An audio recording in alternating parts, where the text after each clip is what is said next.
Up next is the drama that unfolded in the Senate chamber during the week, pitting President of the Senate, Godswill Akpabio, against Senator Natasha Akpoti-Uduaghan from Kogi State after she refused to relocate to a new seat assigned to her in the chamber.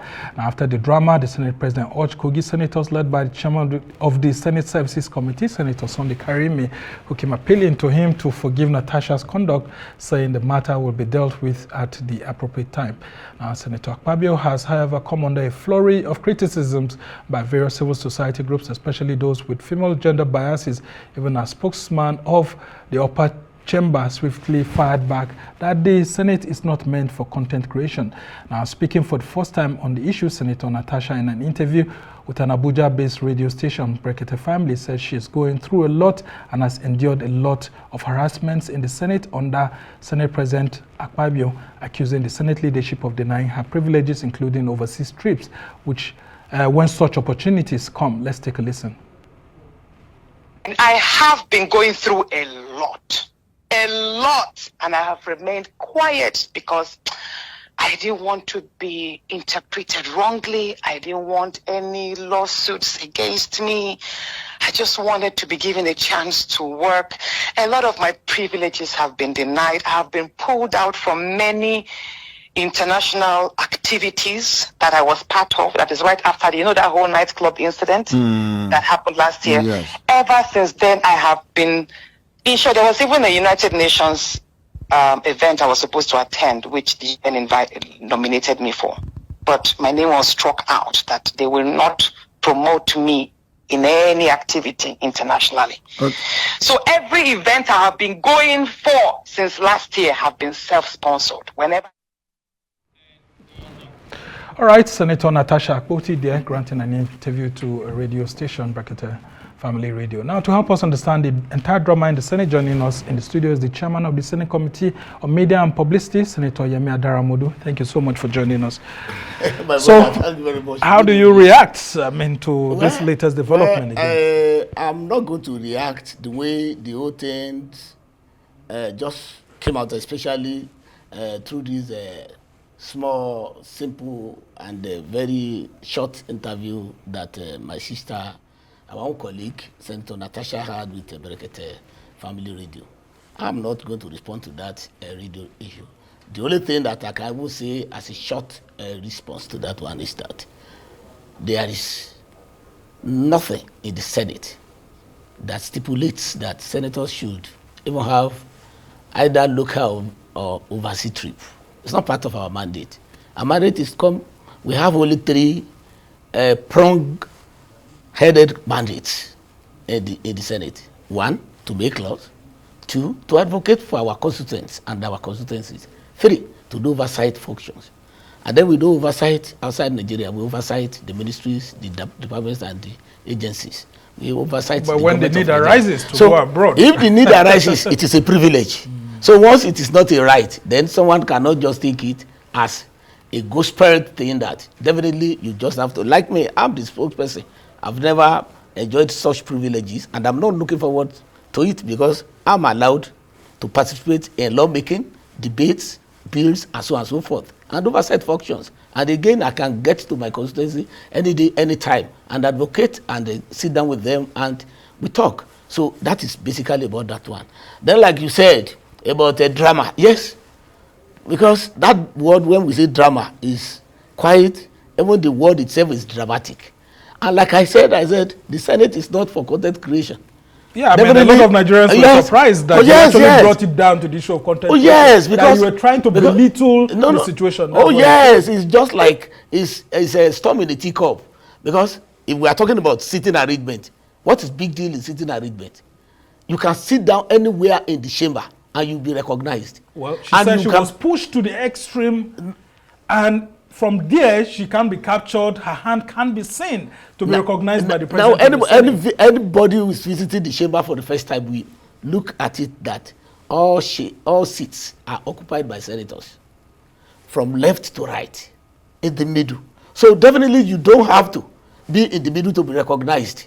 And what is in the seat? That is the question that I even have to ask. Because people that are sitting at the extreme right or extreme left, they were always being recognized. Well, she said she won't be visible if she's. I mean, look at where she is. No, that she won't be visible. It's from at the top where you are even viewing the Senate President, the presiding officer directly, and the presiding officer's eyes. We just be focused on that area. That it is not even at the end which is very close to the gallery where civil servants do sit. It is very close to the pathway. And if you are sitting close to the pathway, definitely you are even sitting down advantageously. That one being that as it is be. Even what we said is drama, like you said. Yeah, but people are asking, distinguished, that yes. Why was there a need to move her to another seat? Can you explain that? Because people are not so clear. There was need to. For example, in the Senate, we had two. In the Senate chambers, we had two arms. The left and the right. The right, that is where members of APC are seated. The governing party. That is the governing party. The left arm, the other parties. The majority party, the opposition. The majority party is at the right hand side of the presiding officer. The left side is where the opposition, PDP, Labour Party, NNPP, and so on, where they are seated. Then when anybody, any senator, renounces the membership of his or her own party and now moves to the other side, if it is APC senator that says, oh, I like Labour Party or I like NNPP, then that person will be moved from the right hand side to the left hand side. But in this case, two senators Ned Nwoko and Ezewa, now moved from the left to the right, creating two spaces, and those two spaces cannot be left in between. So you have to move people to fill in those areas. And then where our own sister, our senator, fell in was now where she was supposed to be on that Thursday. And now when she was relocated to that, when she got into the chambers, if she had anything against it, she will first of all go to where she is now newly allocated. Then after that, she can now raise a point of order, because you cannot raise a point of order when you are not in order. You have to be in order, meaning that you have to be seated where you are allocated to sit. If you are not sitting where you are allocated to sit, definitely the president officer is not going to recognize you. She had to raise that order 10 because it had to do with her privileges, and if she didn't stand up, that the Senate president was already going to suspend her. Can you confirm? Suspend her? Because she is saying, even up till now, in the latest interview she granted, that there are plans to actually suspend her. My brother, suspend the however what? Well, maybe. Over what? Was her case in debate earlier before that day? No. Has she committed anything that could have maybe warranted that one before that day? No.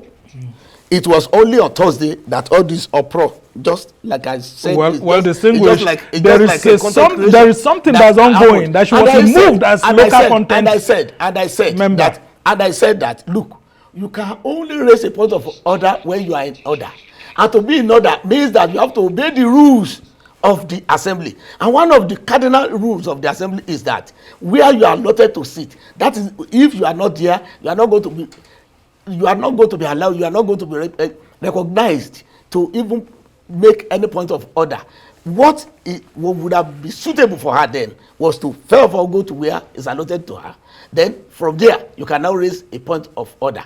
So that was what happened. So definitely the issue of suspension, I don't know where that one is coming from. It's from Cloud 7. Yeah, but she's saying that she was removed as committee chairman on local content, and that there seems to be something going on within the leadership against her. Now, can you clarify why she was removed? Now, my brother, I think about 1.5 weeks ago, there was the shovel. And why was there the shovel? There were newly created committees, like the these regional development agencies, the commissions. Then, meaning that we will have, like in the House of Representatives, we will have committees to be created for oversight functions over these commissions. Then the leadership did just that, meaning that some chairmen and vice chairmen from other committees who were in that chairmen and vice chairmen of other committees had to move to those areas. Then that was the only thing that was done. She was moved to diaspora, foreign affairs, NGO, which is somebody who said she likes traveling, right? So if you are putting in foreign affairs, then you know what that one connotes. That one being that as it may. Now, and she was not the only senator that was moved to newly created or new committees. About 80 senators were affected. All right. So then, when the other 70 senators are not raising issue, why is that issue coming from? And not only that, even as a first timer. Yes. As a first timer, immediately she won her case from the tribunal, from the courts, and she landed in the Senate. She was given chairmanship position. Yeah, and I'm surprised because they used to travel even outside the country together with the Senate president. I mean, there's a picture I saw them and all of that. Is there a personal problem between Akpabio and Senator Natasha? I don't think. The business of the Senate is not about personal matter between the Senate president and any senator for that matter. The Senate president represents the Senate and represents all the 109 of us. So the Senate president is guided by the rules of the Senate. The second leg to that question is guided by the rules of the Senate. And what has happened so far does not show that he has acted outside the rules of the Senate. Once he has not acted outside the rules of the Senate, we cannot say there's anything personal about it. Is there a problem between the Senate President, Godswill Akpabio, with women senators? No. Female senators? No. Because there seems to be this talk that he had a case against Ireti Kingibe, and now he's also having let me tell something. What exactly? Let me tell something. That's what CSOs are saying. Now, let me tell something. If there's any problem, it will even reflect in the responsibilities that the Senate leadership has given to the women folk in the Senate. And I don't want us to reduce this thing to... Well, they say it's not gender friendly. That's why he's now, let me tell you something. In the Senate, today, the Senate Committee on Health and Social Services, which is very vital to the growth of Nigeria, is being headed by a woman. Humanitarian affairs, which now we know is the pertinent thing in Nigeria, is being headed by a woman. The women folk themselves, that constitute almost 51% of the population of Nigeria, is being headed by a woman. Now, lately, our own sister, in charge of foreign affairs, diaspora matters, NGOs that you said were raising some issues, is headed by a woman. So when women are heading all those kind of vital national aid sectors, are you now going to say that leadership is now advanced to women development? Well, they say these committees are no more lucrative. I mean, you and I know what I mean. Is this juicy compared to the local content that was headed? What juice do you want to go and see in any committee? You and I understand what goes on. I mean, you may some of you senators say that they are juicy committees, and like the local content had to do with the oil and gas industry and things that get happen over there. My brother, there's no one senator that can even be the one who is going to exercise oversight function over an MDA. Right. So we have arrays of senators, because any committee is populated by not less than 15 or 20 or 30 senators. And so definitely it's not only the person who's the chairman or the vice chairman that is going to be the one who is going to do oversight functions.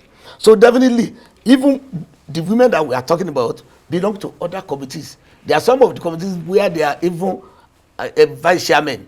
So definitely the issue of committees there's nothing like maybe one is grade A, one is grade B, one is grade C. All right, very quickly. Because there is no committee that does not speak directly to the aspect of Nigeria and for the development of Nigeria. So it depends on you, if you are the chairman, how you do oversight, making sure that the MDA, where you are oversighting, does what they are supposed to do, especially all right. I won't allow you go without asking you this question as we try to round off this conversation. The single senator, Natasha Akpoti, while she was a local content, said that there's this gas project, the AKK gas project, that passes through Ajaokuta, which is through her senatorial district, and that she was much interested because not only the senatorial district, but of course the north. And so, as someone in charge of local content, it has something to do with her, and then her constituency and all of that. But being moved to foreign affairs now, it looks like she won't be able to have a say in that project. Are you telling me that the laws that I contribute in making in the National Assembly are the laws that deals with Ekiti alone? They are not.